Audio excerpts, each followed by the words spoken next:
నమస్తే అండి. అధ్యాయం చూద్దాం. 8వ అధ్యాయంలో 4 శ్లోకాలు చెప్పుకున్నాం కదా. 4 ఒకసారి చదువుదాము.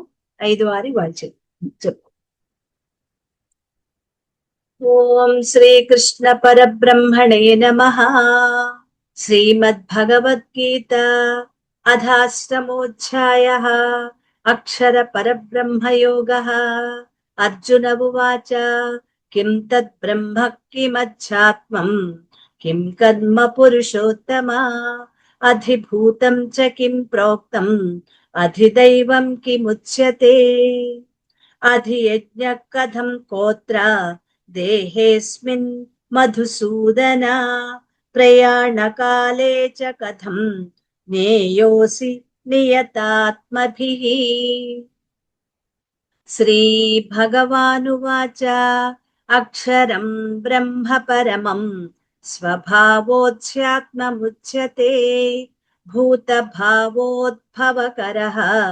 విసర్గ కర్మ సంజితః అధిభూతం క్షరో భావః పురుషశ్చాది దైవతం అధియజ్ఞోహమేవాత్ర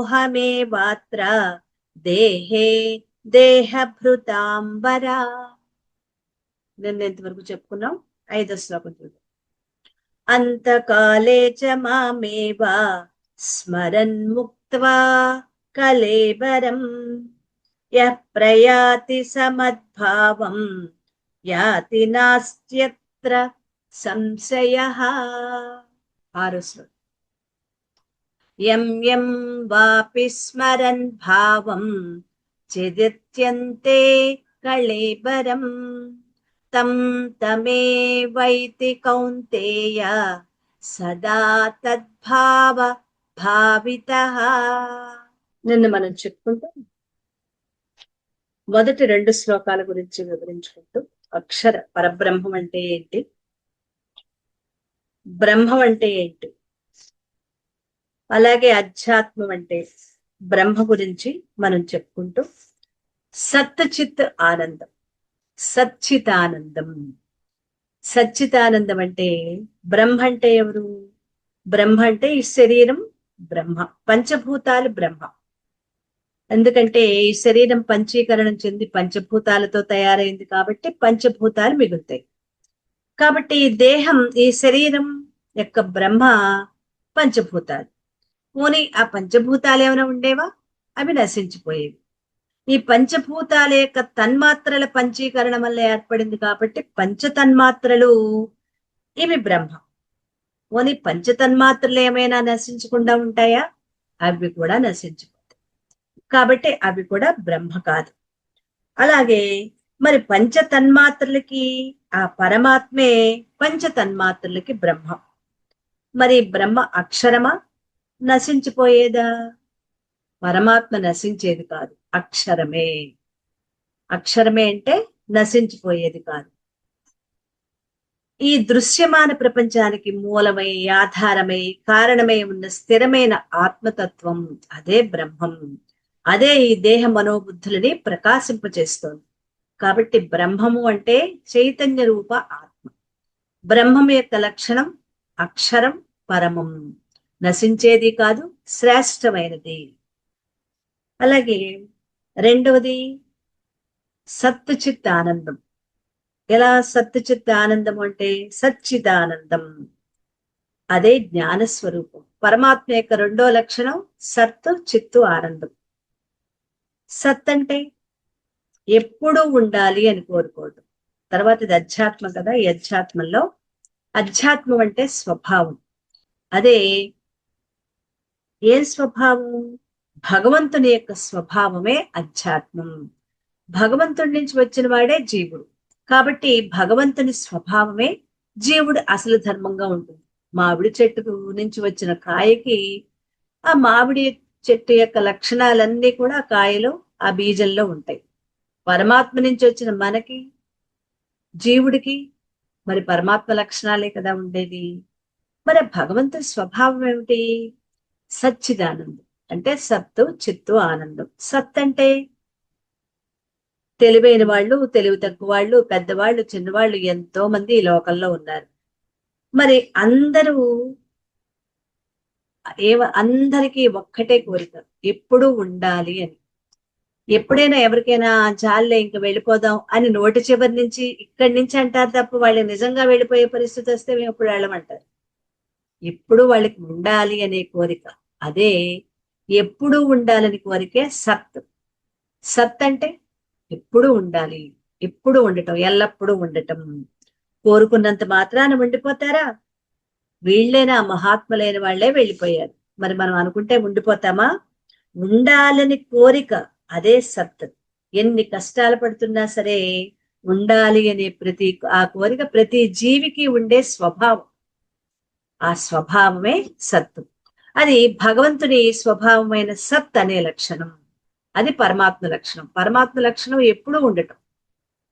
భగవంతుడికి ఒకసారి ఉండటం, ఒకసారి లేకపోవటం లేదు కదా.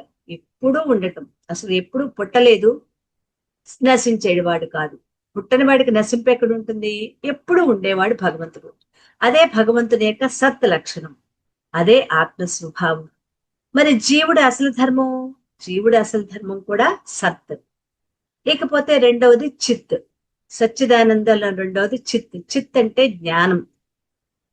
జ్ఞానం అంటే జిజ్ఞాస, తెలుసుకోవాలి అనే కోరిక. అది లౌకికం కావచ్చు, ఏదైనా కావచ్చు. అదేంటో తెలుసుకోవాలంటే ప్రశ్నించటం. ప్రశ్నిస్తాం, అదేంటి, ఎందుకుంది అక్కడ, ఏమైపోతుంది, ఎలా ఉంటుంది, ఇలాంటి ప్రశ్నలు వేస్తూ దాని గురించి తెలుసుకుంటూ ఉంటాం. తెలుసుకోవాలి అనే ఆరాటం. ఆ ఆరాటంలో ఈ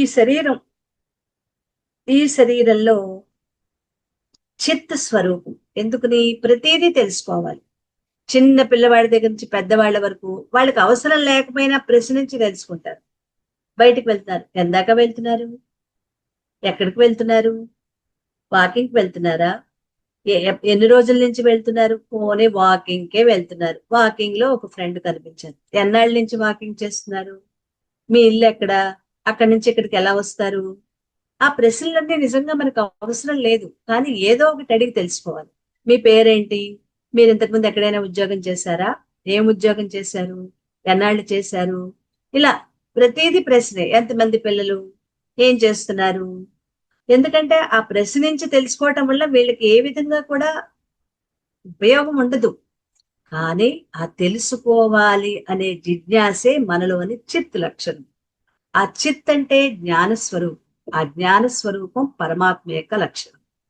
ఆ పరమాత్మ యొక్క చిత్ లక్షణమే జీవుడి యొక్క స్వభావం, జిజ్ఞాస. ఈ స్వభావమే అధ్యాత్మం. ఇకపోతే మూడోది ఆనందం. సత్ అయింది, ఎప్పుడు ఉండాలి. చిత్ అంటే జిజ్ఞాస, జ్ఞానం, తెలుసుకోవాలనే ఆరాటం. ఇకపోతే మూడోది ఆనందం. ఈ ఆనందం అసలు మనమే ఆనందం. ఆనందమే పరమాత్మ యొక్క స్వభావం, స్వరూపం కూడా. పరమాత్మ నుంచి వచ్చిన జీవుడికి కూడా ఉండేది ఆనందమే.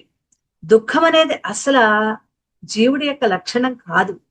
కానీ ఆనందంగా ఉంటే ఎందుకు ఆనందంగా ఉన్నామని అడగం. కానీ ఎవరైనా బాధపడుతుంటే మాత్రం, దుఃఖపడుతుంటే, వాళ్ళు ఏదైనా దాని గురించి సమస్యతో కానీ ఏడుస్తుంటే గాని, లేదు వాళ్ళకు ఒక సమస్య వచ్చి బాధపడుతుంటే గాని గబగబా వెళ్ళి, ఎందుకండి బాధపడతారు, ఏమైంది ఇప్పుడు, ఏం పర్వాలేదు, అంతేనా, మనందరం ఉన్నాం కదా, దాటేద్దాంలేండి అని భుజం మీద చెయ్యేసి ఓదార్చుతారు. అదే వాళ్ళు ఆనందంగా ఉంటే, ఎందుకు ఆనందంగా ఉన్నారు అని అడగం. ఎందుకు, ఆనందం అనేది మన లక్షణం, దుఃఖం మన లక్షణం కాదు. కాదు కాబట్టి దాని పట్ల మనకి వెళ్ళి అడుగుతూ ఉంటాం, ఎందుకు దుఃఖిస్తున్నావు అని అడిగే లక్షణం ఏంటి అంటే పరమాత్మ లక్షణం ఆనందం. పరమాత్మ నుంచి వచ్చిన మనము, జీవుడి యొక్క లక్షణం కూడా ఆనందమే. ఆత్మ స్వభావం ఆనందం. జీవుడు ఆత్మస్వరూపుడే కాబట్టి జీవుడి స్వధర్మం కూడా ఆనందం. ఆ స్వభావమే అధ్యాత్మం. సత్తు, చిత్తు, ఆనందం, ఈ మూడు స్వభావమే ఇదే అధ్యాత్మం. ఇప్పుడు జీవుడి స్వభావం సత్, చిత్త, ఆనందం అని తెలిసింది. ఉపనిషత్తుల్లో పరమాత్మని సత్, చిత్త, ఆనందం అంటారు. మరి పరమాత్మని మూడు కలిపితే సచ్చిదానందం. ఈ సత్, చిత్త, ఆనందాన్ని కలిపితే మనకి సచ్చిదానందం. మరి జీవుడు నీవు సచ్చిదానందం అయితే మరి పరమాత్మ పరమాత్మ సచ్చిదానందమే కదా. మరి నీకు పరమాత్మకి తేడా ఏంటి? ఆ ప్రశ్నించుకుంటే తేడా ఏంటి? అహం బ్రహ్మాస్మి, నేనే ఆ పరమాత్మని అని అనుకోవటం. నేను ఈ జీవుణ్ణి, ఈ దేహాన్ని అనుకుంటున్నాను తప్ప ఆ పరమాత్మని నేను అని అనుకోవటం లేదు. అలా అనుకోకపోవటమే మనం ఆ బ్రహ్మం యొక్క సచ్చిదానంద లక్షణం మనలో లేదు. నేను ఆనంద స్థితి నాకు లేదు అనుకుంటాం కానీ నేను ఆనంద స్థితిలో ఉన్నానని మనం గుర్తించలేకపోతున్నాం. అది నా లక్షణం అని మనం గుర్తించలేకపోతున్నాం. తానే బ్రహ్మం అనటంలో సందేహం లేదు. కానీ జీవుడు బ్రహ్మమే. బ్రహ్మం యొక్క స్వభావం జీవుడే. ఆ స్వభావమే అధ్యాత్మం. పరమాత్మ ఆనందమే, జీవుడు ఆనందమే. కానీ జీవుడు తాను అజ్ఞానంలో ఉండి తెలుసుకోలేకపోతున్నాడు. కానీ తెలుసుకున్నా తెలుసుకోలేకపోయినా జీవుడు సచ్చిదానందమే.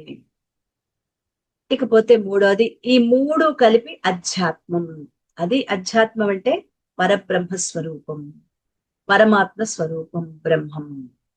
ఇక మూడోది కర్మ. అంటే మొట్టమొదటిది బ్రహ్మ పరమాత్మే, రెండవదైన సత్తు చిత్తానందం అది పరమాత్మే, మూడవదైన కర్మ. ఈ కర్మ గురించి ఇప్పుడు తెలుసుకుందాం. అంటే ఏంటి అని అడుగుతున్నాడు కదా, కొన్ని ప్రశ్నలు అడుగుతున్నాడు అర్జునుడు. ఆ ప్రశ్నలకి సమాధానం చెప్తున్నాడు భగవానుడు. భూత భావోద్భవకర విసర్గ కర్మ సంజిత. భూతాలు అంటే ప్రాణులు, భూతాలు అంటే ప్రాణులు. భావం అంటే ఉండటం, స్థితి అంటే ఉద్భవం పుట్టటం, కర అంటే చేసేది, విసర్గ అంటే త్యాగం. అంటే ప్రాణులు పుట్టడానికి ఉండటానికి చేసే త్యాగాన్ని కర్మ అంటారు. ప్రాణులు పుట్టటానికి ఉండటానికి చేసే త్యాగాన్నే కర్మ అంటారు. నాకు అర్థం కావట్లేదండి, ఏం త్యాగం చేస్తున్నారు వీళ్ళు అంటే ప్రాణుల ఉత్పత్తికే యజ్ఞం చేస్తారు. అసలు ప్రాణులు ఎలా పుడుతున్నాయో మనకి ఇక్కడ పంచీకరణం, పంచాగ్ని విద్య ద్వారా ప్రాణులు భూమి మీదకి ఎలా వస్తున్నాయో ఇక్కడ మనం ఒకసారి తెలుసుకుందాం. ఈ ప్రాణులు పుట్టడానికి ఉండటానికి చేసే త్యాగాన్ని కర్మ అన్నారు కదా. ప్రాణులు ఉత్పత్తికే యజ్ఞం చేస్తారు. ఎలా? యజ్ఞం వల్ల మేఘాలు, మేఘాల వల్ల వర్షం, వర్షం వల్ల వర్షం నుంచి జీవుడు తాను అవ్యక్తంలో ఉన్న జీవుడు మేఘమండలాన్ని ఆశ్రయించుకుని ఉంటాడు. యజ్ఞం చేసినప్పుడు ఆ యజ్ఞం ద్వారా అనేక రకాల యజ్ఞాల ద్వారా మేఘాలు ఏర్పడతాయి, అంటే వర్షం పడుతుంది. ఆ వర్ష బిందువుని ఆశ్రయించుకుని జీవుడు ఉంటాడు. అందుకే వర్షం వస్తే తిట్టుకోకూడదండి. చిచ్చి వర్ష పడుతోంది, నేను బయటకు వెళ్దాం అనుకున్నాను, ఎప్పుడూ ఇంతే, బయటకు వెళ్దాం అనుకుంటే వర్షం వస్తుంది, నా పనులన్నీ ఆగిపోతున్నాయి అని చెప్పి మనం తిట్టుకునే పని లేదు. ఈ వర్ష బిందువుని ఆశ్రయించుకుని ఎన్నో జీవులు భూమి మీదకి చేరతాయి. అందుకే భారతీయ సనాతన ధర్మంలో వర్షానికి చాలా పెద్దపీట ఉంది. వానా వానా వల్లప్ప, చిన్నప్పటి నుంచి పిల్లలకి ఏం నేర్పించారు? వానా వానా వల్లప్ప, వానలు కురవాలి అని చెప్పి నేర్పించారు. అదే ఇంగ్లీష్ లో ఏం నేర్పిస్తారు? రెయిన్ రెయిన్ గో ఎవే, వెళ్ళిపో వానా అన్నారు. ఎందుకు ఎందుకు నేర్పించారు అంత చిన్నప్పుడే చంటి పిల్లలకి? వర్షం రావాలి, వర్షంతో పాటు జీవులు కూడా భూమి మీదకి వస్తాయని మన వాళ్ళకి తెలుసు. ఈ అవ్యక్తంలో ఉన్న జీవులు తాము తల్లి గర్భంలోకి రావాలంటే వర్ష బిందువుని ఆశ్రయించుకునే భూమి మీదకి రావాలి. అందుకే మన వాళ్ళు ఎప్పుడు వర్షాలను తిట్టలా. అకాల వర్షాలు వచ్చి పంటలు పాడైపోతున్నాయని బాధపడినా రైతులు అందుకుని బాధపడేవారు తప్ప వర్షాలు రాకూడదని ఎప్పుడూ కూడా కోరుకోలేదు. వర్షం వచ్చింది అంటే వర్షపు బిందువులతో పాటు జీవులు కూడా భూమి మీద జన్మ తీసుకోవడానికి వస్తాయి. ఆ వర్ష బిందువులని ఆశ్రయించుకుని జీవులు భూమి మీదకి వస్తాయి. అందుకే వర్షాలు కూడా వస్తాయి. భూమి మీదకి వచ్చి ఆ పంటలలో ఏదో ఒక దాన్ని ఆశ్రయించుకుంటాడు ఆ జీవి. అంటే మనం తినే ఆహార పదార్థాలు ఉన్నాయి, ఆకులు, పండ్లు, కాయలు, కూరలు, దుంపలు ఉన్నాయి కదా, వాటిలో ఏదో ఒక దాన్ని ఆశ్రయించుకుంటాడు. ఆ ఆశ్రయించుకున్న పదార్థాన్ని తండ్రి తినాలి. అంటే తాను పుట్టబోయే కుటుంబంలోని తండ్రి, తనకు కావలసిన తండ్రి దాన్ని తింటే అది వీర్యంగా మారుతుంది. యజ్ఞం చేస్తే మేఘాలు, మేఘాల వల్ల వర్షం, వర్షం వల్ల సస్యాలు. వాటిని స్వీకరించటం వల్ల పురుషుల్లో వీర్యం, అది స్త్రీ గర్భంలోని అండంతో కలియటం వల్ల శిశు జన్మం. ఇలా యజ్ఞం అనే కర్మ భూతకోటి పుట్టుకకి కారణమవుతోంది. ఈ యజ్ఞమే భూతాలు పుట్టడానికి కారణమవుతోంది. ఈ యజ్ఞాన్నే ఇక్కడ విసర్గ అంటే త్యాగం చెయ్యటం అంటున్నారు. ఈ త్యాగపూర్వక క్రియనే కర్మ అంటారు. యజ్ఞం అంటే త్యాగపూరిత కర్మ.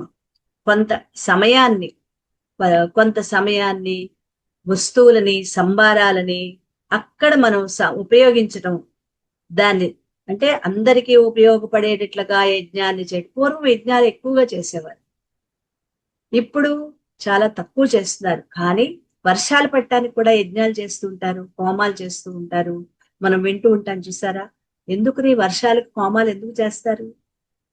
ఎందుకు చేస్తారంటే సనాతన ధర్మంలో మనకి ఋతువులు మారుతున్నప్పుడు వర్షాకాల వచ్చే సమయంలో, వేసవకాలం గ్రీష్మ ఋతువు, ఈ గ్రీష్మ ఋతువు వెళ్ళిపోయేటప్పుడే అంటే ఆషాఢ మాసం సమయంలోనే ఎక్కువగా మనకి యజ్ఞాలు చేస్తూ ఉంటారు.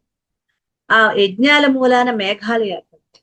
ఆ మేఘమండలంలో అప్పుడు అక్కడి నుంచి అవ్యక్తంలో ఇవి వాళ్ళకి, జీవులకి ఉత్పత్తి స్థానాలు అన్నమాట. అంటే వాళ్ళు భూమి మీదకి రావడానికి ఆహ్వానిస్తారు. ఆ ఆవాహనే యజ్ఞపూర్వకంగా వెళ్తుంది. ఆ హోమం ద్వారా వెళ్ళి వాళ్ళు వాటిని మేఘమండలాన్ని ఆశ్రయించుకుని భూమి మీదకి వస్తారు.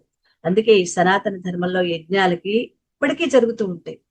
హోమాలు, యజ్ఞాలు ఎక్కువ జరిగేది ఎప్పుడు అంటే ఈ వేసవకాలం వెళ్ళిపోయి వర్షాకాల ప్రారంభానికి ముందు యజ్ఞయాగాదులు చేస్తూ ఉంటారు. ఇదే కర్మ, దాన్నే విసర్గ. ఈ ప్రపంచం ఎలా ఏర్పడింది, ఇప్పుడు జీవుడు ఎలా ఏర్పడ్డాడో మనకు అర్థమైంది. మరి ఈ ప్రపంచము, ఇందులోని ప్రాణులందరూ ఎలా సృష్టించబడ్డారు? మొదట పరమాత్మ ఒక్కడే ఉన్నాడు. పరమాత్మే తప్ప ఇంకా ఏమీ లేదు. అంటే ప్రళయకాలం పూర్తయిపోయి కల్పం వచ్చేటప్పటికి, కల్పం ప్రారంభానికి ముందు ఎవరున్నారు? ప్రళయంలో ఉన్నది పరమాత్మే, ప్రళయానికి ముందు పరమాత్మే, ప్రళయం తర్వాత ఉన్నది పరమాత్మ ఒక్కడే. అలా ఒక్కడే ఉన్నాడు. ఆయన ఏకం అద్వయం, ఆయన తప్ప మరి ఏమీ లేదు. ఆ అఖండ ఏకరూప పరమాత్మకి ఒక సంకల్పం కలిగింది. ఏమిటా సంకల్పం? నేను ఒక్కటిగా ఉన్న నేను అనేక రూపాలుగా మారాలి. ఒక్కటైన నేను ఉన్నది నేను తప్ప ఇంకేమీ లేదు. నేను అనేక రూపాలు ధరిస్తాను అని ఇక్కడ సృష్టి సంకల్పం అనేది జరిగింది. సృష్టి అనే సంకల్పం జరిగింది. ఇలా సృష్టి చెయ్యాలనే సంకల్పం ఎందుకు కలిగింది? అంతకుముందు కల్పంలో, అంతకుముందు బ్రహ్మదేవుని యొక్క పగటి కాలం కల్పం. ఆ కల్పంలో ఉన్న ప్రాణులన్నీ ఆ కల్పాంతంలో చివరికి ప్రళయకాలంలో ఏమయ్యాయి? అవన్నీ కూడా అవ్యక్తంలోకి వెళ్ళిపోయాయి, బీజ రూపంలోకి వెళ్ళిపోయాయి. అంతే కదా. బీరకాయ కాసినన్నాళ్ళు బీరకాయలు తీసుకుంటాం. ఒక కాయ ముదిరిందనుకోండి అని దాన్ని ఆ పాదు కుంచేస్తాం. పాదు కుంచేసి బాగా ముదిరిపోయిన తర్వాత అది పీచు కట్టేసిన తర్వాత, ఎండిపోయిన తర్వాత అప్పుడు దాన్ని కోస్తాం. ఎందుకని? కాయలన్నీ వాడుకున్నాం. మొత్తం పాదు మొత్తం మీద ఒక 4 కాయలు 5 కాయలు వాటిని ముదరపెట్టి బాగా ముదిరిపోయిన తర్వాత అది ఎండిపోయి పీచు కట్టేంత వరకు ఉంచుతున్నాం. ఎందుకు ఉంచుతున్నాం? మళ్ళీ అదే బీజం, ఒక్క బీజం వేస్తే మళ్ళీ అనేక కాయలు కాస్తాయి. అలాగే జీవులన్నీ కూడా బీజ రూపంలోకి మారిపోయి, ఎప్పుడు? కల్పాంతంలో. కల్పాంతంలో కల్పం అంతమైపోయి ప్రళయ కాలంలో ఈ జీవులన్నీ కూడా బీజ రూపంలోకి మారాయి. వాటి సమిష్టి వాసనలు, ఈ బీజంలో ఉన్న జీవుల యొక్క అన్నిటి యొక్క ఈ వాసనలే అదే పరమాత్మ సంకల్పంగా మారుతుంది. లోపల నుంచి అవి ప్రేరణ ఇస్తూ ఉంటాయి. పరమాత్మలో చేరి అవన్నీ మళ్ళీ తన సృష్టికి ప్రేరణ ఇస్తూ ఉంటాయి. పుట్టాలి పుట్టాలి పుట్టాలి, మళ్ళీ మేము జన్మ కావాలి అని. అప్పుడు పరమాత్మ నుంచి పుట్టాలి అంటే తన నుంచి మాయ అనేది వస్తుంది. అంటే పరమాత్మ నుంచి మాయ అనేది, ప్రకృతి అనేది ఏర్పడుతుంది. అంటే పరమాత్మ నుంచే ఈ మాయ వచ్చింది. ఈ మాయకు 3 లక్షణాలు. ఆ 3 లక్షణాలు ఏంటి? సత్వగుణ, రజోగుణ, తమోగుణం. మూడు గుణాలతో ఉంటుంది మాయ. అసలు ఏ గుణాలు లేకుండా ఉంటాడు పరమాత్మ. మాయకి మూడు గుణాలు, పరమాత్మకి ఏ గుణాలు లేవు. ఈ మాయతో పరమాత్మ కలిసినప్పుడు ఈ లోపల నుంచి సమిష్టి వాసనల యొక్క ప్రేరణ వలన ఇంకా జీవులు తాము పుట్టడానికి రెడీ అయిపోతున్నాయి. కల్పం అయిపోయింది, ప్రళయం అయిపోయింది, మళ్ళీ కల్ప ప్రారంభంలో అప్పుడు ఈ సమిష్టి వాసనలే పరమాత్మ సంకల్పం అవుతుంది. ఆ జీవుల సమిష్టి వాసనల ప్రేరణే పరమాత్మ యొక్క సంకల్పంగా మారుతుంది. ఇలా భగవంతుడు సృష్టి సంకల్పం చేశాడు.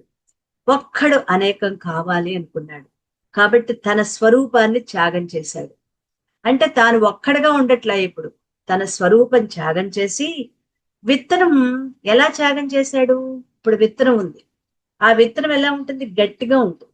ఇప్పుడు గుమ్మడి గింజ ఉందండి, ఆ గుమ్మడి గింజ ఎలా ఉంది? గట్టిగా ఉంది. ఉదాహరణ తీసుకుంటే ఏదో ఒక గింజను తీసుకుంటాం, చింత గింజనే తీసుకుంటాం. అది నిజంగా చెప్పాలి అంటే దాన్ని దంచినా కూడా మనం చింతగింజలు ఆడుకునేటప్పుడు, అష్టాచెమ్మ ఆడుకునేటప్పుడు వాటిని రెండు బద్దలుగా చేయాలంటే ముందు దాని చుట్టూ అరగదీసి అప్పుడు బాగా కొడితే అది ఒక రెండుగా మారేది. అంతేగాని టిక్కు టిక్కు అని కొడితే అది పగిలేది కాదు. చింతగింజలతో ఆడేవాళ్ళం కదా చిన్నప్పుడు మనం. ఇప్పుడు వాళ్ళకి అవంటే ఏంటో తెలియదులేండి.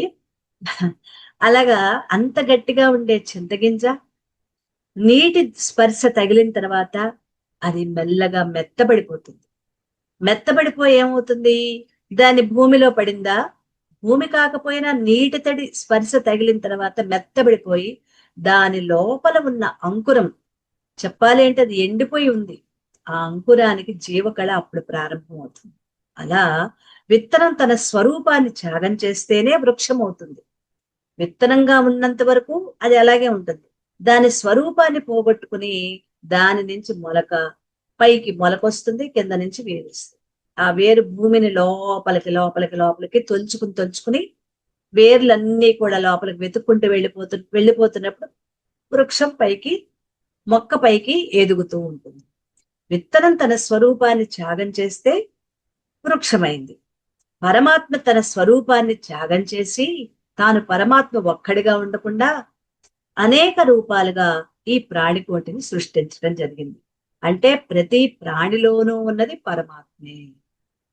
ఎందుకంటే తన లోపల అవి ప్రేరణ కలిగే పుట్టాలి పుట్టాలి అని. అప్పుడు తాను తన స్వరూపాన్ని త్యాగం చేసి మాయ తన ద్వారా మాయని, ప్రకృతిని తీసి ఆ ప్రకృతి పరమాత్మ కలిసి ఈ జీవులుగా అవతరించారు. అంటే ప్రతి జీవులో ఉన్నది పరమాత్మ, అంతే కదా. పరమాత్మ నుంచి వచ్చిన ఈ జీవులన్నీ పరమాత్మే. నేను దేవుణ్ణి అంటే నమ్మట్లా. ఇప్పుడు నమ్ముతావా నమ్మవా? మనం ఆత్మ చైతన్య స్వరూపులం, మనం పరమాత్మ అంటే ఏదో చెప్తున్నారు కానీ సర్లే విందాం. ఇంకా నమ్మకం కలగట్లా మనకి. ఇప్పుడు ఈ సృష్టి విధానం మనం తెలుసుకుంటే అవును, పరమాత్మ తన స్వరూపాన్ని త్యాగం చేయటం మూలానే జీవులుగా తాను అనేక జీవులుగా వచ్చింది ఆ పరమాత్మే అని తెలిస్తే పరమాత్మ తన స్వరూపాన్ని త్యాగం చేసి బహురూపాలుగా ప్రాణికోటిగా సృష్టి చేయటం జరిగింది. ఇలా తన స్వరూపాన్ని త్యాగం చేయటాన్నే విసర్గ. ఇక్కడున్న విసర్గ అనే పదాన్ని, ఎందుకంటే లోతైన అర్థం, అనేక అర్థాలు ఉంటాయి విసర్గ అనే పదానికి. ఇందులో అసలైన అర్థం, మనకి తీసుకోవలసిన లక్ష్యార్థం విసర్గ అంటే త్యాగం చేయటం. భగవంతుని సృష్టి సంకల్పమే ఈ ప్రపంచానికి బీజం. బీజం అంటే విత్తనం. అదే కారణం. అంటే ఈ సృష్టి చెయ్యాలని సంకల్పమే, అదే కారణం సృష్టి, ఈ జగత్తు ఏర్పడటానికి. ఆ సంకల్పం ఉన్నంత వరకు ఈ ప్రాణికోట్ల సృష్టి అనే ప్రవాహం సాగిపోతూనే ఉంటుంది. అంటే భగవానుడు తాను సృష్టి చెయ్యాలి అనుకున్న అంతకాలం సృష్టి జరుగుపోతూనే ఉంటుంది. దానికి అంతం లేదు. అంటే అంతం అంటే ఒకనాటికి అంతం ఉంటుంది, కానీ అలా సాగిపోతూనే ఉంటుంది. ఇలా భగవంతుని సంకల్పానికి అనుగుణంగా తన స్వరూపాన్ని త్యాగం చేయటమే కర్మ. ఇది భగవంతుడు తన స్వరూపాన్ని త్యాగం చేయటమే కర్మ. త్యాగం చేసి ఏమైంది? తాను జీవుడుగా మారాడు. అనేక జీవులుగా, ఒకటి కాదు, ఈ 84 లక్షల జీవరాశులుగా అన్నది సూర్యుడు, చంద్రుడు, నక్షత్రాలు, గ్రహాలు, కేవలం 84 లక్షల జీవరాశులే కాదు, ఈ సూర్య చంద్ర నక్షత్రాలు, గ్రహగోళాలు, ఉపగ్రహాలు సమస్తము కూడా తన నుంచి ఏర్పడినవి, తనలోంచి ఏర్పడిన సృష్టి ఇదంతా. అన్నిటినీ అలా తన్ని త్యాగం చేయటం ఇదే కర్మ. ఈ కర్మ చక్రం ఆపితే ఆగేదా? మనం ఎవరైనా చేపెట్టేలా ఆపితే ఆగిపోతుందా? ఆగేది కాదు. మనం చేసినా చెయ్యకపోయినా ఈ కర్మ అనే జగన్నాథ రథం సాగిపోతూనే ఉంటుంది. ఈ జగన్నాథుని యొక్క ఈ కర్మ అనే రథం అలా సాగిపోతూనే ఉంటుంది. మనం ఆపితే ఆగేది కాదు. మనం చేసే కర్మలన్నీ ఈ ప్రవాహంలో భాగాలు, ఈ కర్మలో భాగాలు. కాబట్టి ఈశ్వరుని సృష్టి ఆ సంకల్ప రూపమే, అదే ఆ కర్మే, అదే కర్మ. సంకల్ప రూపమైన కర్మయే కర్మ. ఈశ్వరుడు సృష్టి చెయ్యాలనే సంకల్ప రూపం అదే కర్మ అంటే. ఈ విధంగా ఈ శ్లోకంలో భగవానుడు అర్జునుడు అడిగిన 7 ప్రశ్నల్లో 3ంటికి జవాబు చెప్పాడు. ఇక మరో ప్రశ్నలు 3 ప్రశ్నలకి 4 శ్లోకంలో జవాబు చెప్తున్నాడు. మనకి యుగాలు 4 యుగాలు. సృష్టి ఎలా జరుగుతోంది? యుగాలు 4 యుగాలు. ఈ 4 యుగాలు కలిస్తే ఒక మహాయుగం. ఇలాంటి మహాయుగాలు 71 మహాయుగాలు. వాటిని ఒక మన్వంతరం అంటారు. మనం ఇంతకు ముందు మన్వంతరాల గురించి ఈశావాస్యోపనిషత్తులో చెప్పుకున్నాం కదా. 14 మన్వంతరాల్లో 7వ మన్వంతరం. ఇప్పుడు ఏ మన్వంతరం జరుగుతోంది? ఇది శ్వేతవరాహ కల్పే వైవస్వత మన్వంతరే ప్రథమ పాదే జంబూద్వీపే భరతవర్షే భరతఖండే వేరో దక్ష దిగ్బాదస్య శ్రీశైలస్య ఈశాన్యం. ఎప్పుడు చదువుతామండి ఈ సంకల్పం? పూజల్లో రోజు చదవమా? ఆ సంకల్పం అదే వైవస్వత మన్వంతరం ఇప్పుడు జరుగుతోంది. అంటే 71 మహాయుగాలలోకి ఒక్క మన్వంతరం. ఆ మన్వంతరంలో ఇప్పుడు 7వ మన్వంతరం. 14 మన్వంతరాలైతే ఒక కల్పం. ఇలాంటివి 1000 మహాయుగాలైతే ఇవి 1000 మహాయుగాలు. కల్పానికి 1000 మహాయుగాలు అంటే 432 కోట్ల సంవత్సరాలు. ఎవరికి? బ్రహ్మదేవుడు. 1000 మహాయుగాలు ఒక కల్పం, 1000 మహాయుగాలు ఒక ప్రళయం. 400 ప్రళయం అంటే రాత్రి కాలం, కల్పం అంటే పగటి కాలం. పగటి కాలం బ్రహ్మదేవుడికి 1000 మహాయుగాలు అంటే 432 కోట్ల సంవత్సరాలు. అదే పగటి కాలం. అదే 1000 మహాయుగాలు 432 కోట్ల సంవత్సరాలు రాత్రి కాలం, అది ప్రళయం. రెండు కలిపితే 864 కోట్ల సంవత్సరాలు బ్రహ్మగారికి ఒక రోజు.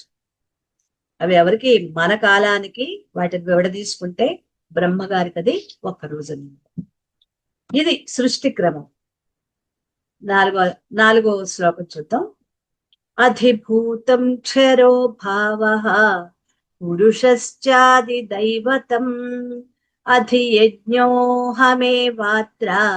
దేహే దేహ హృతాంబరా. నశించిపోయే తత్వం అధిభూతం, జీవుడేమో అధిదైవతం. దేహధారుల్లో శ్రేష్ఠుడా, ఈ దేహంలో ఉండే అధియజ్ఞుడని ఎవరో కాదు, అది నేనే. వివరించుకుందాం. ఇక్కడ మరొక 3 ప్రశ్నలకు జవాబు చెప్తున్నాడు. ఇంతకు ముందు చెప్పినవి బ్రహ్మ, అధ్యాత్మం, కర్మ అంటే ఏమిటి అని అడిగాడు అర్జునుడు. బ్రహ్మ అంటే పరమాత్మ గురించి, అన్నింటిలో పంచభూతాలు, పంచతన్మాత్రలు, వాటికి అధీనమైన అధిష్టానమైన బ్రహ్మ పరమాత్మ. సత్యచిత్ ఆనందము అది అధ్యాత్మం. కర్మ, ఈ పరమాత్మ తనని తాను త్యాగం చేసి ఇన్ని జీవులుగా ఏర్పడటం, ఇదే కర్మ. ఇప్పుడు అర్థమయ్యాయి కదా? బ్రహ్మ, అధ్యాత్మ, కర్మ 3 అర్థమయ్యాయా? థమ్సప్ ఇవ్వండి చాలు, మనం ఓపెన్ చేసుకుని చెప్పక్కర్లేదు. ఓకే, కర్మ అంటే కూడా అర్థమైంది.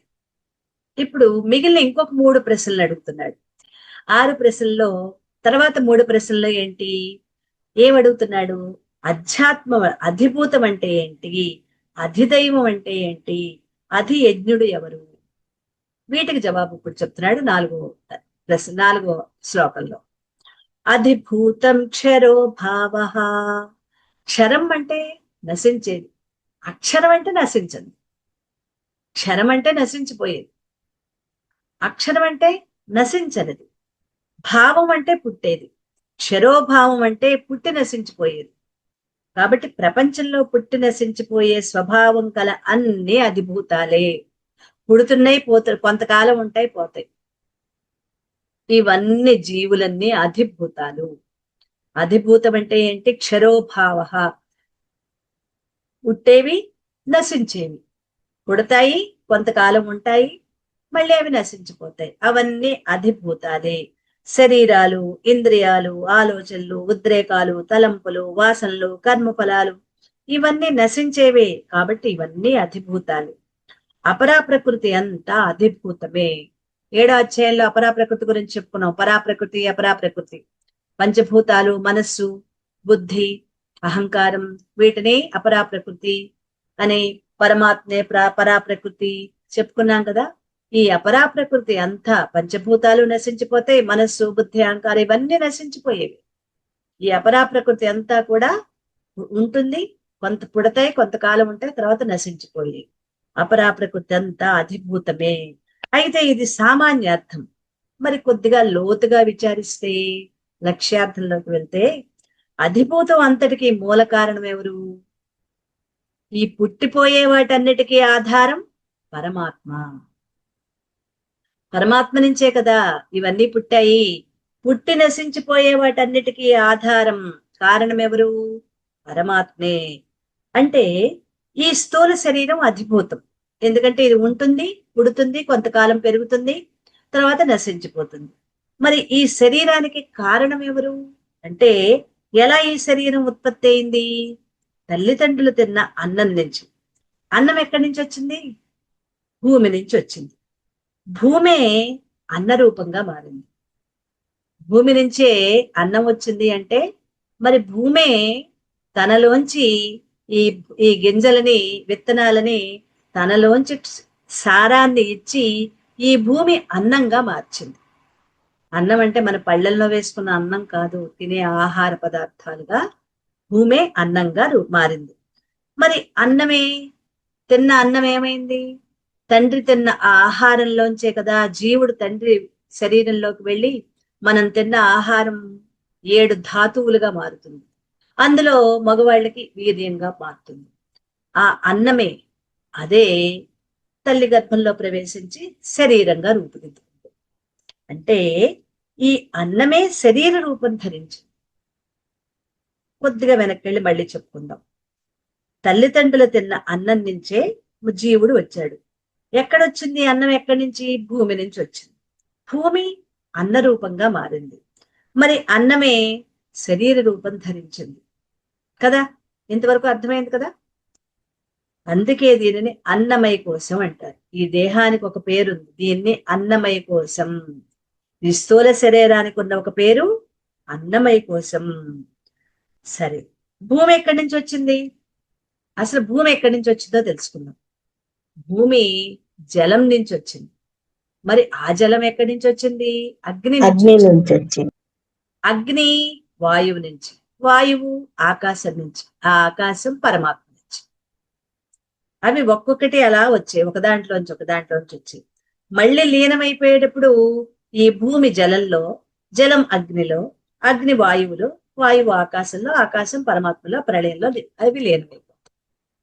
అందుకని మనం భూమి ఎక్కడి నుంచి వచ్చిందంటే ఇలా ఈ స్టెప్ బై స్టెప్ వచ్చాయి ఆకాశం నుంచి. అంటే శరీరం మొదట ఆకాశ రూపంలో. అంటే మన శరీరం మొట్టమొదటి ఎక్కడ? మళ్ళీ వెనక్కి వెళ్దాం, పంచాగ్ని విద్య దగ్గరికి వెళ్దాం. ఆకాశంలోని మేఘమండలాన్ని ఆశ్రయించుకుంది. మనం చెప్పుకున్నాం కదా, అదంతా వాయుమండలం. ముందు ఆకాశం, అక్కడి నుంచి మేఘాలంటే ఏంటి? అవంతా వాయువు. దూరంగా ఉంటుంది కాబట్టి మనకి అవి ఒక రూపంగా నల్లగా తెల్లగా మబ్బులు కనిపిస్తున్నాయి, కానీ తెల్లని నల్లని మబ్బులు కాదు. అదంతా కూడా వాయు రూపమే. అనేక వాయువుల సమ్మేళనం అన్నమాట ఆ వాయు రూపం. వాయు నుంచి అవి ఒకదానికొకటి ఢీకొనటం వల్ల మనకి ఏమొస్తున్నాయండి? మెరుపులు వస్తున్నాయి. ఉరుములు మెరుపులు ఎక్కడి నుంచి వస్తున్నాయి? అవి ఒకదాన్ని ఒకటి ఢీకొనటం వల్ల ఉరుములు మెరుపులు. అంటే అక్కడ ఏం పుడుతోంది? అగ్ని పుడుతోంది. ఆకాశము, వాయువు, అగ్ని, అందులోంచి జలము. వర్షం పడుతోంది కదా, ఆ జలం ఎక్కడ చేరుకుంటోంది? భూమికి చేరుకుంటుంది. అంటే శరీరం మొదట ఆకాశ రూపంలో, తర్వాత వాయు రూపంలో, ఆ తర్వాత అగ్ని రూపంలో, తర్వాత జల రూపంలో, ఆ తర్వాత భూమి రూపంలో, ఆ చివరన అన్న రూపంలోకి వచ్చింది ఈ శరీరం అన్నమాట. అంటే జీవుడు తన శరీరం అలా తీసుకున్నాడు. మరి ఆకాశం ఎక్కడి నుంచి వచ్చింది? అది బుద్ధికి అందే చోటు కాదు. ఎక్కడి నుంచి వచ్చిందో బుద్ధికి అది కూడా మనం తెలుసుకోలేము. అదే మాయ. ఆకాశం ఎక్కడి నుంచి వచ్చిందో మన బుద్ధికి అందదు కాబట్టి అది మాయ. అయితే మాయకు ఆధారం ఎవరు? పరమాత్మ. అన్నిటికీ ఆధారం పరమాత్మే. నీకు నాకు అంతటికి అన్నిటికీ మాయకి అన్నిటికీ ఆధారం పరమాత్మ. కాబట్టి శరీరాలకు మొదట్లో పరమాత్మే కారణం అని తెలుస్తుంది. కారణం పరమాత్మే. కార్యంలో కారణం తప్ప మరేం ఉండదు. కార్యం కారణం అంటే చెప్పుకుందాం. ఒక ప్లాస్టిక్ కుర్చీ ఉంది. ప్లాస్టిక్ కుర్చీని తీసుకుందాం. ఎందుకంటే కొయ్యి కుర్చీ అంటే మళ్ళీ ఒకప్పుడు స్కూల్లో చెక్క కుర్చీలు ఉంటాయి. అవి ఒక ఒక కలప తీసుకొచ్చి వాటితో కుర్చీ తయారు చేసేవారు. కుర్చీ చేస్తే కుర్చీ ఆకారం తయారైపోయింది కాబట్టి అది కార్యం. అది కుర్చీగా తయారు కాకముందు ఎలా ఉంది? కలపలా ఉంది, ఒక దొంగలా ఉంది. ఆ దొంగని రంపంతో కోసి చెక్కి సుత్తితో వాటితో ఉలితో చెక్కి వడ్రంగి ఇంకా కొంతమంది సహాయకులు దాన్ని ఒక వస్తువుగా తయారు చేశారు. ఆ వస్తువు కుర్చీ. అది కార్యం. అది తయారవటానికి కారణం కలప. కారణం కలప, తయారైన తర్వాత కార్యం కుర్చీ. అలా చెప్పుకుంటే మనకు అర్థమవుతుంది. కార్యకారణం. అలాగే కుర్చీలో కొయ్యి తప్ప మరేమీ ఉండదు. ఆ చెక్క తప్ప మరి ఇంకేమీ ఉండదు. అలాగే శరీరం అనే కార్యంలో ఇది కార్యం. మరి కారణం పరమాత్మ. శరీరం కార్యంలా అంటే పైకి కనిపిస్తోంది. ఈ కార్యానికి కారణం ఎవరు? పరమాత్మే. శరీరం అనే కార్యంలో పరమాత్మ అనే కారణం తప్ప మరి ఇంకేమీ ఉండదు. ఇప్పుడు నేను పరమాత్మని అవునా కాదా? అంటే మనకి పరమాత్మగా మనం అర్థం చేసుకోవాలంటే ఈ దేహంలోని పరమాత్మేనా కారణం, ఇంకెవరైనా కారణమా? పరమాత్మే కారణం. ఇప్పుడు బ్రహ్మమన్నా, అధ్యాత్మమన్నా, కర్మ అన్నా, అధిభూతమన్నా అంతా అఖండ పరమాత్మే. ఇప్పుడు ఈ 4 పరమాత్మే అని అర్థమైంది కదా. బ్రహ్మ పరమాత్మే, అలాగే అధ్యాత్మమన్నా సచ్చిదానందం అది పరమాత్మే, కర్మ అన్నా పరమాత్మే, అధిభూతం అన్నా పరమాత్మే అని రుజువైంది. ఈ అఖండ భావం పొందిన వాడే పరమాత్మ యొక్క యథార్థ స్వరూపాన్ని తెలుసుకుని జన్మ జర మరణాల నుంచి, పుట్టుక జర ముసలితనం నుంచి, మరణాల నుంచి విముక్తి నుండి పరమాత్మని చేరుకోగలడు. ఎప్పుడైతే తాను పరమాత్మ నుంచి వచ్చాడు, ఇంత కథంతా మనకి తెలిస్తే, సృష్టి విషయం, ప్రపంచం ఎలా ఏర్పడింది, సృష్టి ఎలా ఏర్పడిందో తెలిస్తేనే కదా, నేను పరమాత్మని అని అర్థం చేసుకుంటే కదా మనం ఈ జన్మ నుంచి, ముసలితనం నుంచి, మరణం నుంచి విముక్తి పొంది మళ్ళీ పుట్టకుండా ఉండే సాధన మనం చేయగలుగుతాం. అదే అధిదైవం అంటే ఏంటి? ఇప్పుడు 4 అర్థమయ్యాయండి, ఇంకొక 2 అర్థం అవ్వాలి. అదే అధిదైవం, అధియజ్ఞుడు. అధిదైవం అంటే ఏంటి? 5వ ప్రశ్నకి జవాబు అన్నమాట. గబగబా 6 ప్రశ్నలు అడిగేశాడు అర్జునుడు. భగవానుడు ఒక్కొక్కటి ఒక్కొక్కటి ఒక్కొక్కటి తన అమ్ముల పదలోంచి బాణాలు తీసినట్లుగా మనకి జవాబులు ఇస్తున్నాడు అనమాట. పురుషశ్చ అధిదైవతం. పురుషుడే అధిదైవం అంటున్నాడు భగవానుడు. అన్ని పురాలలో మనం పురం అంటే తెలుసుకున్నాం. పురం అంటే దేహం. ఎక్కడ విన్నాం? ఈశావాస్యోపనిషత్తులో పురం అంటే దేహం. ఈ దేహంలో ఉండే పురుషుడే అధిదైవం. మనకి ఒక్కొక్క ఇంద్రియానికి ఒక్కొక్క అధిదేవత ఉంటుంది. ఇది ఎక్కడ విన్నాం? తత్వబోధలో విన్నాం. అంటే ఇప్పుడు విన్న వాళ్ళకి అర్థం కాదు. తత్వబోధలో ఇది కూడా మనం తెలుసుకున్నాం. ఒక్కొక్క ఇంద్రియానికి ఒక్కొక్క అధిష్టాన దేవత ఉంటారు. కంటికి సూర్యుడు, వాక్కుకి అగ్ని, నాలుకకు వరుణుడు చెప్పుకున్నాం కదా. ఈ దాంట్లో అన్ని ఇంద్రియాలకి ఉన్న అధిదేవతల గురించి. అలా ఈ అధిదేవతలంతా పురుషునికి విశ్వరూపునికి ఇంద్రియాలు. పురుషుడు అంటే పురుషుడంటే ఎవరు? భగవానుడు. పురాలలో ఉండే పురుషుడు అధిదైవం. మనకి ఒక్కొక్క ఇంద్రియానికి ఒక్కొక్క అధిదేవత ఉంటే ఈ అధిదేవత అందరూ పురుషునికి అంటే విశ్వరూపుడికి ఇంద్రియాలు. మనకి విశ్వరూపుడు సర్వదేవతామయుడు. మన దేహంలోనే అన్ని దేవతలు ఉన్నారు. ఎందుకు? 5 జ్ఞానేంద్రియాలు, 5 పంచేంద్రియాలు, 4 అంతఃకరణలు. ఈ 14 కూడా దేవతామయ స్వరూపం ఈ దేహం. 14 మంది దేవతలు ఈ దేహంలో కొలువై ఉన్నారు. మరి ఇది కూడా ఇది కూడా ఏంటి? దేవతా స్వరూపం, సర్వదేవతామయం. ఆయనలోనే సమస్త దేవతలు ఉండి ఈ సృష్టిని వెలిగించి చూపిస్తున్నాడు. అంటే ఆయనే అధిదైవం. ఈ దేహంలో ఉండి వెలిగించి చూపించేది ఆ పరమాత్మే. ఈ దేహంలో స్వయం ప్రకాశమై వెలుగుతున్నాడు. ఎవరు? ఆత్మ చైతన్యంలో పరమాత్మే ఈ దేహంలో స్వయం ప్రకాశమై వెలిగి చూపిస్తున్నాడు. ఈ సృష్టిని వెలిగించి చూపిస్తున్నాడు కనుక ఆయనే అధిదైవం. ముందు చెప్పినట్లుగా బ్రహ్మం, అధ్యాత్మం, కర్మ, అధిభూతంతో పాటు అధిదైవం కూడా సర్వవ్యాపక పరమాత్మే. ఇప్పుడు మనకి 5 కూడా పరమాత్మే అని అర్థమైంది. ఇక 6వది అధియజ్ఞుడు అంటే ఎవరు? అత్ర దేహే అహమేవ అధియజ్ఞ. ఈ దేహాలలో నేనే అధియజ్ఞుడిని. అధియజ్ఞుడు అంటే ఫలభోక్త. ఫలభోక్త అంటే చూద్దాం. సమస్త కర్మల ఫలభోక్త పరమాత్మే. ఫలాలనికి ఫలితం ఇచ్చేవాడు ఎవరు? అన్నిటికీ ఫలితం ఇచ్చేవాడు పరమాత్మే కదా. ఫలభోక్త అంటే ఆయన పరమాత్మే. ఆ పరమాత్మే అన్ని దేహాలలో ఉన్న యజ్ఞభోక్త. ఎలా? మన దేహంలో యజ్ఞభోక్తగా ఎలా ఉన్నాడు ఆయన? మనం రకరకాల పిండి వంటలతో తృప్తిగా భోజనం చేసాం. అప్పుడు తృప్తి పడేది శరీరమా, మనస్సా, బుద్ధ, ప్రాణాల? మళ్ళీ మనం ఇంకోసారి చెప్పుకుందాం. చక్కగా అన్ని పదార్థాలు వేసుకుని హాయిగా బాగా ఆకలేసింది, బాగా విస్తట్లో అన్ని రకాలు వేసుకున్నాం, వండుకున్నవన్నీ వేసుకుని కడుపు నిండా తిన్నాం. అప్పుడు తృప్తి ఎవరు చెందారు? శరీరం. ప్రశ్నలు మనస్సు, బుద్ధి అండి. ఇప్పుడు ఎవరు జవాబు చెప్పద్దు, ఒకసారి వినండి. విన్న తర్వాత అప్పుడు జవాబు చెప్తాం.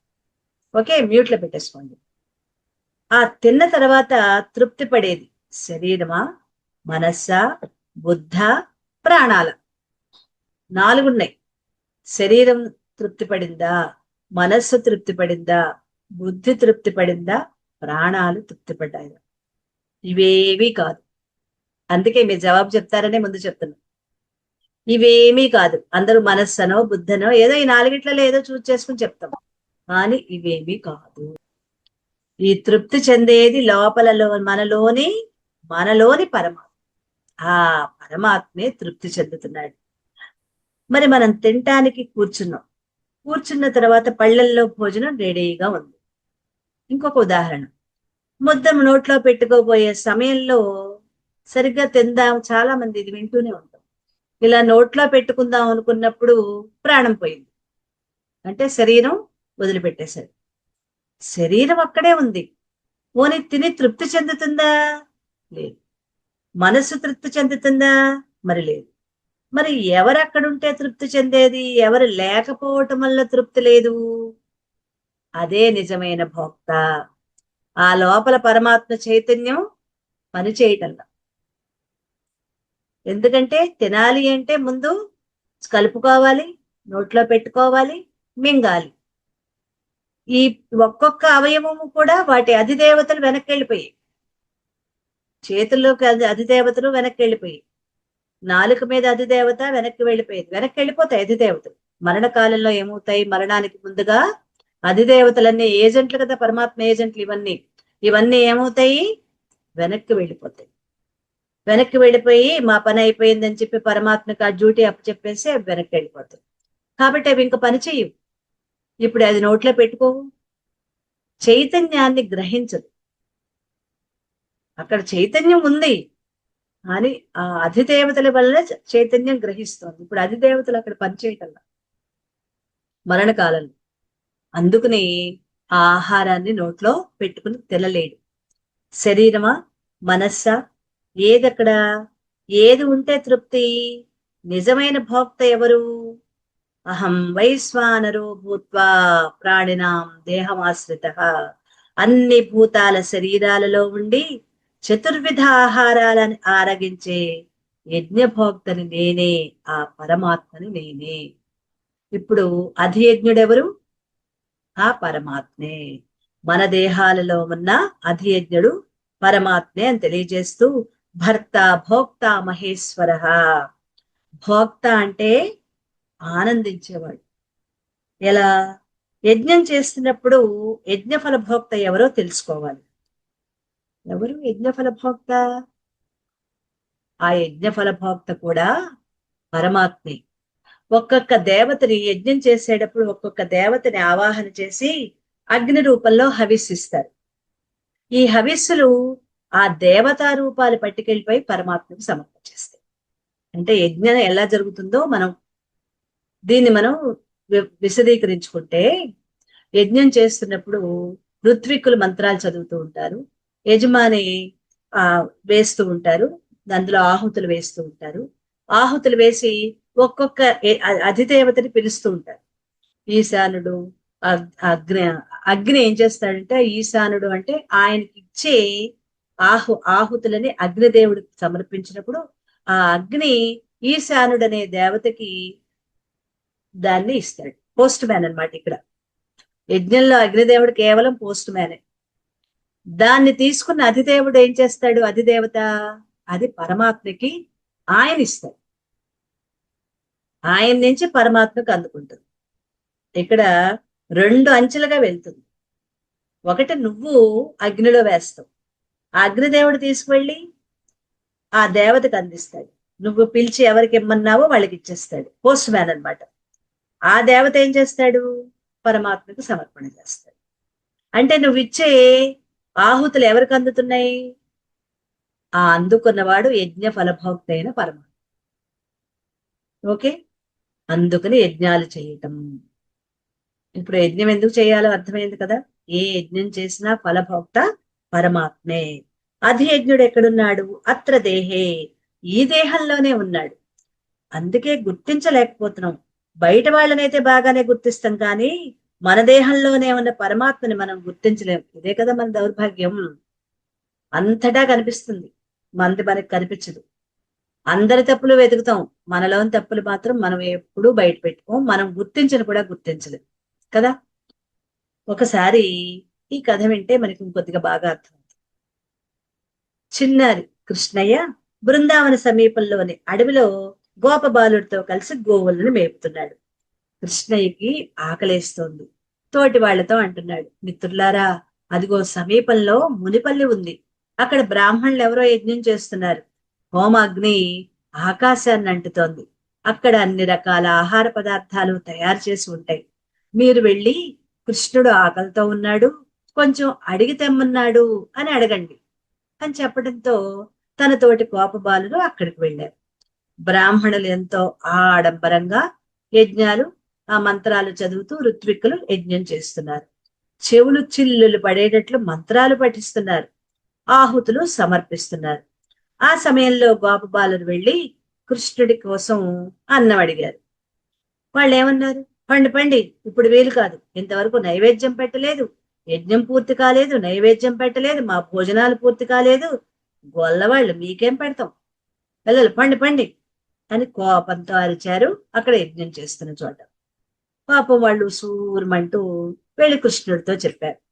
అప్పుడు కృష్ణుడు నవ్వుతూ, అదే ఆకలి సంగతి అయ్యేవార్లకేం తెలుసు, వెనక నుంచి వెళ్ళండి. అమ్మగారులకైతే ఆకలి అంటే ఏంటో తెలుస్తుంది. పిల్లల్ని పెంచారు కదా వాళ్ళు, వాళ్ళకి ఆకలి అంటే తెలుస్తుంది. అయ్యగారులకి ఏం తెలుసు ఆకలి? అయ్యవార్లకి ఏం తెలుస్తుంది? ఒక్కసారి వెనకదారిని వెళ్ళి అమ్మగారిని అడగండి. అక్కడ అమ్మలు ఉంటారు కదా బోల్డ్ మంది, వాళ్ళని అడగండి. పాపం వాళ్ళకి ఇష్టం లేకపోయినా వెళ్ళారు.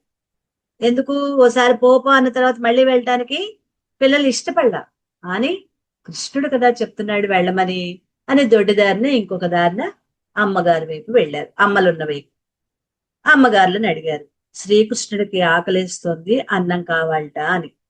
వాళ్ళ చెవులో ఆ మాట పడిన వెంటనే తమను తామను మరిచిపోయారు, పరవశులైపోయారు.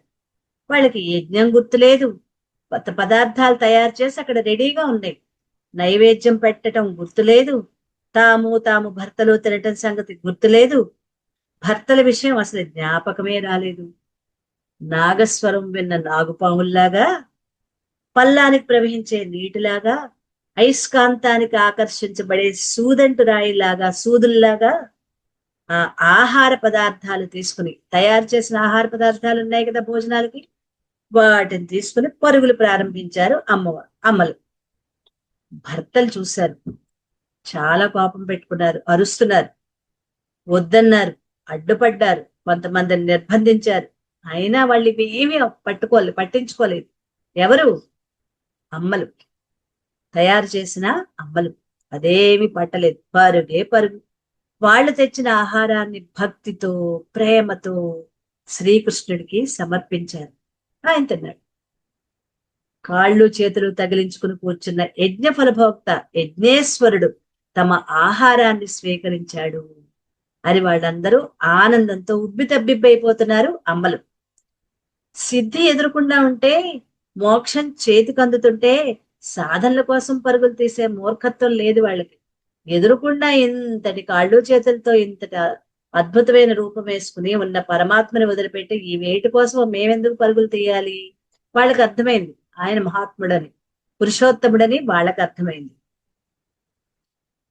అయితే సాధనల కోసం మూర్ఖత్వం లేదు వాళ్ళకి.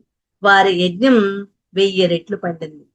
పెద్దలకి పెడతల ఉండు బుద్ధి అన్నట్లుగా దాన్ని సార్థకం చేసుకున్నారు మగవాళ్ళు. తాము చేసిన పనికి తర్వాత వాళ్ళు పశ్చాత్తాపం చెందారు. నిజమే కదా, మనం ఇంత కష్టపడి యజ్ఞం చేసింది ఎవరికి? ఆ ఫలభోక్త ఎవరు? పరమాత్మ. ఆ పరమాత్మ ఎదురుకుండా వచ్చి ఆహారం పెట్టమంటే మేము చిచ్చి చిచ్చి పోపో అన్నాం. మా భార్యలే మెరుగు. వాళ్ళు నమ్మారు ఆయన పురుషోత్తముడు, ఆయనే ఫలభోక్త, ఆయనే యజ్ఞేశ్వరుడు, ఆయనకి ఇచ్చేస్తే అగ్ని ద్వారా ఇవ్వక్కర్లేదు, స్వయంగా ఆయనే అడుగుతున్నాడు, ఆయనకిస్తే చాలు అన్నది వీళ్ళకి అర్థమైంది, మాకు అర్థం కాలేదని. అప్పుడు వాళ్ళు పశ్చాత్తాపడ్డారు. చేతులు కాలేక ఆకులు పట్టుకున్నట్లు, అయ్యో మోసపోయామే, ఈ ఆడవాళ్లకున్న బుద్ధి మాకు లేకపోయిందే అని లెంపలు వేసుకున్నారు. ఏం లాభం? యజ్ఞాలు చేశారు, ఫలభోక్త ఎవరో వాళ్ళకి ఆ జ్ఞానం తెలియలే. కానీ వంట చేసిన అమ్మలకి ఫలభోక్త ఎవరో అర్థమైపోయింది. అంత యజ్ఞం చేసిన వాళ్ళకి ఆ ఫలభోక్త ఎదురుకుండా ఉన్నా కూడా వాళ్ళు గుర్తించలేకపోయారు. కాబట్టి ఆ ఫలభోక్త, యజ్ఞ ఫలభోక్త, అధియజ్ఞుడు ఎవరు? పరమాత్మే. ఆయనే అత్ర దేహే, ఈ దేహంలోనే ఉన్నాడు. ఈ అర్జునుడు అడిగిన అన్ని ప్రశ్నలకి అధియజ్ఞుడు బ్రహ్మ, అధ్యాత్మం, కర్మ, అధిదైవం, అధిభూతం, అధిదైవం, అధియజ్ఞుడు సర్వము పరమాత్మే, పరమాత్మ తప్ప మరింకేమీ కాదు అని శ్రీకృష్ణుడు అర్జునుడికి ఈ 2 శ్లోకాలలో ఈ 6 విషయాలు వివరించి చెప్తూ, అంత్యకాలంలో 7వ ప్రశ్న అతి ముఖ్యమైన ప్రశ్న అయిపోయింది. 6 ప్రశ్నలకి 2 శ్లోకాల్లో జవాబు చెప్పేశాడు. ఇంకొక ప్రశ్న ఉంది, 7వ ప్రశ్న. దానికి అంత్యకాలంలో మరణ సమయంలో భగవంతుణ్ణి స్మరించడం ఎలా అని 7వ ప్రశ్నకి జవాబు ప్రారంభిస్తున్నాడు ఈ శ్లోకంలో. అంత్యకాల స్మరణం వల్ల కలిగే ప్రయోజనం ఏంటో చెప్తూ 5వ శ్లోకం నుంచి 28వ శ్లోకం, 28వ శ్లోకం అంటే ఇక్కడ ఉన్నవి 28 శ్లోకాలే ఉన్నాయి ఈ అధ్యాయంలో. అంటే మొత్తం 23 శ్లోకాల్లో 7వ ప్రశ్నకి జవాబు చెప్తున్నారు. 5 నుంచి 28 వరకు ఉన్న ఈ అన్ని ప్రశ్నలు 7వ ప్రశ్న జవాబు. ఒక్క ప్రశ్నలకి ఇన్ని శ్లోకాల్లో జవాబు చెప్తున్నాడు భగవానుడు. ఏంటా శ్లోకం? ఇందాక చదువుకున్నాం. అంతకాలే చ మామేవా స్మరన్ ముక్త్వా కళేబరం యప్రయాతి సమద్భావం యాతి నాస్యత్ర సంశయః. ఆల్రెడీ మనం ఇంతకుముందు విన్నాము, కానీ ఇప్పుడు వింటే ఇంకా బాగా అర్థమవుతుంది. అదే మాంసపిండం మంత్రపిండంగా ఎలా మార్చుకోవాలి, మాంసంతో తయారైన ఈ శరీరాన్ని మంత్రపిండంగా ఎలా మార్చుకోవాలి, మరణాన్ని మంగళప్రదం ఎలా చేసుకోవాలి, అదే ఈ 5వ ప్రశ్నకి 5వ శ్లోకానికి జవాబు. చూద్దాం. అంత్యకాలంలో కూడా ఎవరు నన్నే స్మరిస్తూ ఈ కళేబరం ఈ దేహాన్ని వదిలి ప్రయాణం చేస్తారో అతడు నా భావాన్నే పొందుతాడు, ఇందులో సంశయం ఏమీ లేదు. అయితే ఈ శ్లోకానికి జవాబు మిగిలిన భగవద్గీతల్లో మీరు చూస్తే ఎంతో ఉండదు, ఒక పేజీ అంత కూడా ఉండదు. ఎంత వివరంగా రాసింది మాత్రం ఎక్కడా లేదు. కానీ మన గురువు గారు రాసిన దాంట్లో మాత్రం చాలా వివరంగా, ఎంతో అద్భుతంగా, మనకి హృదయంగా మనసుగా హత్తుకునేటట్లుగా వివరించి రాశారు. చూద్దాం. మనిషికి అన్నీ తెలుసు. ఆకాశంలో ఎగరటం, చంద్రమండలానికి వెళ్ళటం, ఇతర గ్రహాలను పరిశోధించటం, అనేక రకాల వస్తువులు యంత్రాలు కనిపెట్టడం, ఒక్క క్షణంలో 1,00,000 మందిని చంపగల ఆటం బాంబులు, హైడ్రోజన్ బాంబులు కనిపెట్టడం, ఇతరుల నెత్తిన చెయ్యి పెట్టడం, నమ్మించి మోసగించటం, తెల్లారేసరికల్లా కోట్లకు పడగలెత్తటం, సర్వసంగ పరిత్యాగం చేసి కాషాయాంబరాలు ధరించి 100,000 కోట్ల ధనాన్ని, కిలోల కొద్దీ బంగారాన్ని దోచుకోవటం, ప్రజాసేవకే నా జీవితం అంటూ స్విస్ బ్యాంకుల్లో డబ్బు దాచుకోవటం, ఒక్కటేమిటి ఏది తెలియదు మనిషికి, అన్నీ తెలుసు. కానీ ఇన్ని తెలిసిన మనిషికి ఎలా చావాలో మాత్రం తెలియదు.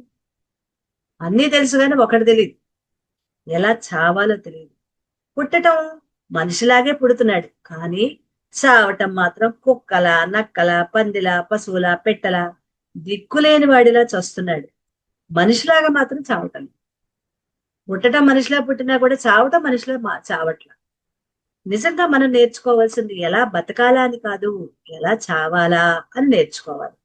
అదేంటండి, చచ్చిపోవటం ఎలాగో నేర్పిస్తారా మీరు? అదే ఇక్కడ చెప్తున్నారు. పుట్టినవాడు ఎలాగో అలా బతుకుతాడు, ఆయుష్యే అన్నం పెడుతుంది, ప్రారంధమే పోషిస్తుంది. మనం తెచ్చుకున్న ప్రారంధం మనల్ని పోషిస్తుంది, ఆయుష్ అన్నం పెడుతుంది. ఒక పూట పస్తు పెడుతుంది, రెండో పూట పస్తు పెడుతున్నా కానీ ఇంకో పూటైనా భోజనం పెడుతుంది. ఎలాగో అలా ప్రారంధమే పోషిస్తుంది. కాబట్టి బతకటానికి కాదు మనం తెలివితేటలు ప్రదర్శించాల్సింది, మనం శ్రమ చేయాల్సిందంతా బంగారం లాంటి చావు ఎలా పొందాలా అని ఆలోచించాలి. మళ్ళీ మళ్ళీ చావకుండా, మళ్ళీ మళ్ళీ పుట్టకుండా ఉండే విధంగా, జన్మరాహిత్యం అయ్యే విధంగా చనిపోవాలి. పశువులు, పక్షులు, క్రిములు, కీటకాల్లాగా మాటి మాటికి సిగ్గు బిడియం లేకుండా పుడుతూ చస్తూ ఉండే మానవుడికి ఈ దుర్గతి మానవుడికి శోభనివ్వదు కదా. చావంటే ఇదే చివరి చావ కావాలి. డ్రెస్సులు మార్చుకున్నట్లుగా దేహాలు మార్చుకుంటూ ఎప్పుడు ఈ లోకంలోకి వస్తూ పోతూ ఉండే జీవులని జ్ఞానులైన వాళ్ళు అల్పులుగా చూస్తూ ఉంటారు, బుద్ధి లేని వాళ్ళుగా చూస్తూ ఉంటారు. ఎవరు? జ్ఞానులు. ఎందుకంటే వాళ్ళు మళ్ళీ పుట్టరు, ఇంకా వాళ్ళు మనల్ని బుద్ధి లేని వాళ్ళుగా చూస్తారు. అయ్యో వీళ్ళు ఎలా వేస్ట్ చేసుకుంటున్నారో జన్మ అని. ఒకడు దొంగతనం చేసి జైలుకి వెళ్ళాడు. 6 నెలల శిక్ష అనుభవించి వచ్చి మళ్ళీ దొంగతనాలు మొదలు పెట్టాడు. మళ్ళీ పట్టుబడి సంవత్సరం జైలు శిక్ష అనుభవించాడు. తిరిగి వచ్చిన తర్వాత మళ్ళీ యథాప్రకారం దొంగతనాలు, పట్టుబడి జైలు శిక్ష అనుభవించడం, మళ్ళీ మళ్ళీ ఇదే తంతు. వాడిని అందరూ జైలు పక్షి అని ఎగతాళి చేస్తూ ఉంటారు కదా, చిన్న చూపు చూస్తారు. అసలు వాడికి ఏమాత్రం మర్యాద ఇవ్వరు. వాడి అలాగే ఆ జైలుకి వెళ్ళి వచ్చిన వాడిని, దొంగతనాలు చేసిన వాళ్ళని ఎవరైనా గౌరవిస్తారా? గౌరవించరు కదా. అలాగే మాటి మాటికి ఈ లోకమనే జైలుకి వచ్చిపోతూ ఉండేవాడిని చూసి జ్ఞానులు ఎగతాళి చేస్తూ ఉంటారు. బుద్ధి లేనివాడిగా, అజ్ఞానిగా, మూర్ఖుడిగా చూస్తారు. అవకాశాలను దుర్వినియోగం చేసుకునే అల్పుడుగా. ఎన్ని అవకాశాలున్నాయిరా, అన్నీ వదిలిపెట్టుకుని ఆడుకుని వచ్చేస్తావా?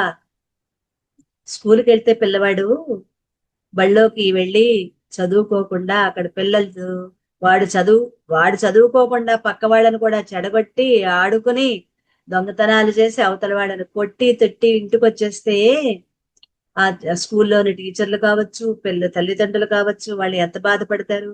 ఎరా బడికి ఎందుకు వెళ్తున్నావు? ఇలా తగాదాలు తేవటానికా, దెబ్బలాట్లు తేవటానికా?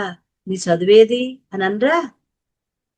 అలాగే చదువుకోవటానికి వెళ్ళొచ్చిన పిల్లాడు ఆకతాయిగా తిరిగి వస్తే ఆ తల్లిదండ్రులు ఎంత బాధపడతారో, జ్ఞానులు మనల్ని చూసి మన అవకాశాలు దుర్వినియోగం చేయటం చూసి అల్పుడుగా అధముడుగా చూస్తున్నారు, బాధపడిపోతున్నారు వాళ్ళు. మనిషి పుట్టేటప్పుడు ఏడుస్తూ పుడతాడు, కానీ ఏడుస్తూ చావకూడదు కదా. పుట్టేటప్పుడు అజ్ఞానం కాబట్టి ఏడుస్తూ పుడతాడు. మరి మరణించేటప్పుడు ఏం రాగం? అజ్ఞానం ఎందుకు? ఇంతకాలం జీవించావు కదా, మరి నీ అజ్ఞానం పోగొట్టుకోవచ్చు కదా. ఏడుస్తూ పోవటం ఏం బాగుంటుంది? సిగ్గులేదు? అదనమాట. ఎన్ని తిట్లు తిడుతున్నారు చూడండి, ఎన్ని విషయాలు చెప్తున్నారు. కాబట్టి జ్ఞానాన్ని, ఆత్మజ్ఞానాన్ని, నేను ఆత్మని అనే జ్ఞానాన్ని పొంది సోహం సోహం అంటూ నవ్వుతూ చావాలి. అది బంగారం లాంటి చావంటే. దాన్ని సాధించిన వాడే ఉత్తమమైన మానవుడు. వాడే మరణాన్ని మంగళప్రదం చేసుకోగలడు. నేను పరమాత్మని, నేను పరమాత్మని అంటూ దేహాన్ని వదలాలి. అది మంగళప్రదమైన బంగారం లాంటి చావుది. మరణ విద్యను పట్టే కఠోపనిషత్తు వచ్చింది. మరణాన్ని చూసి సిద్ధార్థుడు బుద్ధుడయ్యాడు. మరణ సమస్యే ఈ భగవద్గీతను సృష్టించింది. అందుకే మరణం అనేది గొప్ప వరం. ఎవరంటారు? మహాత్ములు, జ్ఞానులు అంటూ ఉంటారు.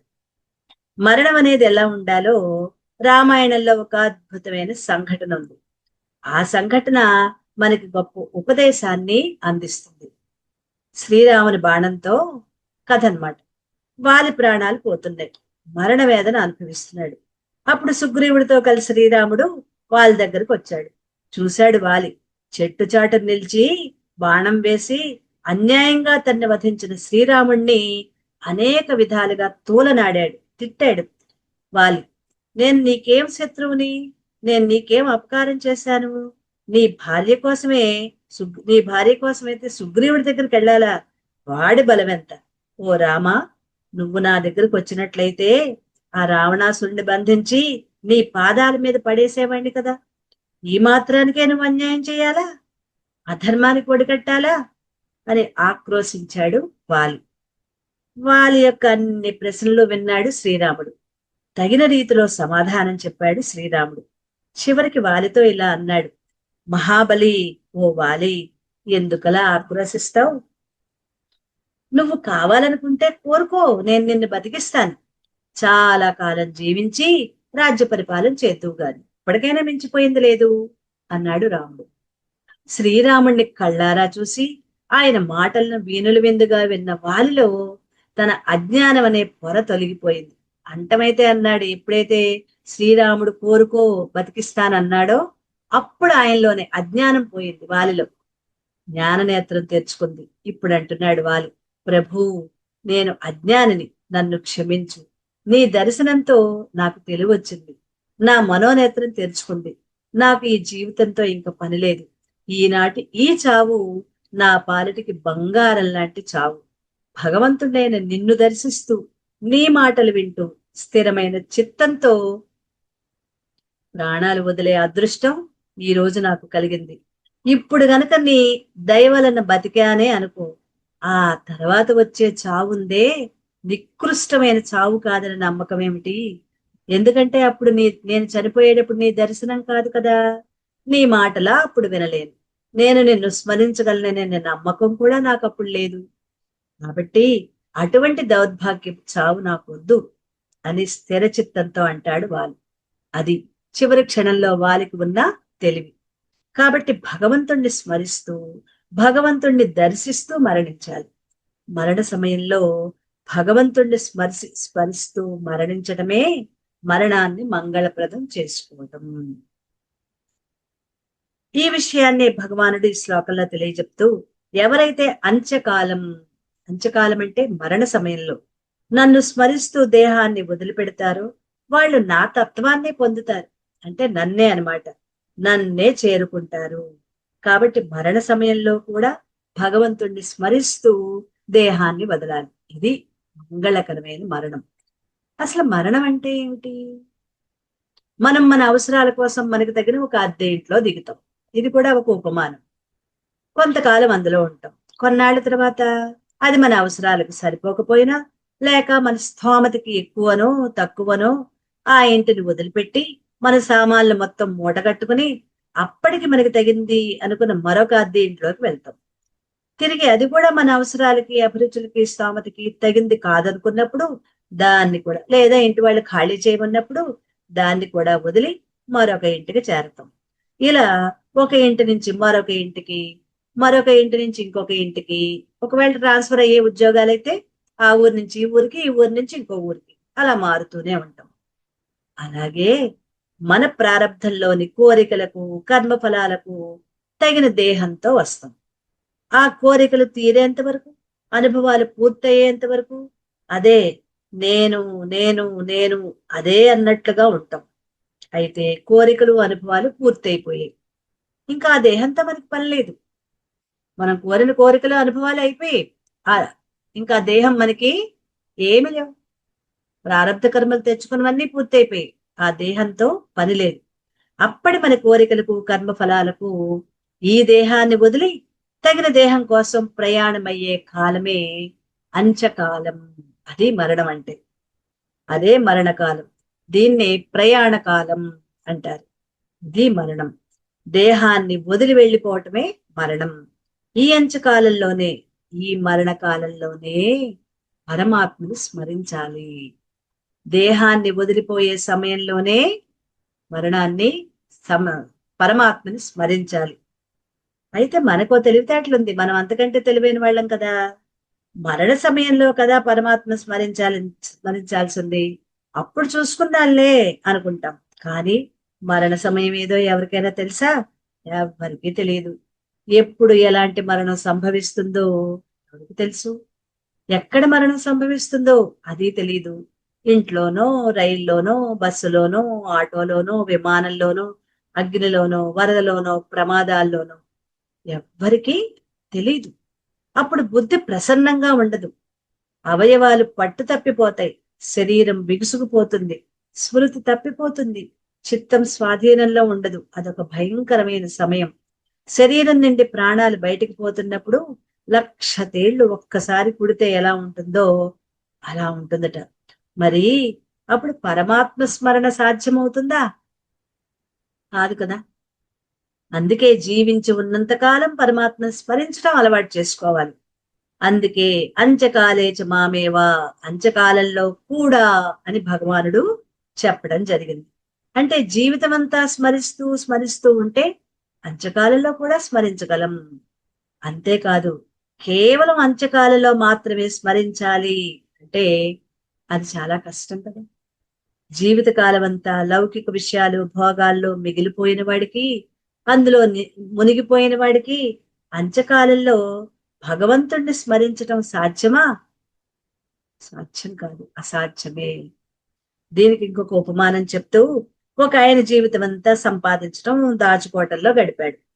జీవితంలో ఏనాడు భగవంతుణ్ణి స్మరించిన పాపాన పోలేదు. ఎవరన్నా ఏదన్నా భగవంతుడి గురించి చెప్తే వినేవాడు కాదు. కంపరమెత్తినట్టుగా ఉండేవాడు.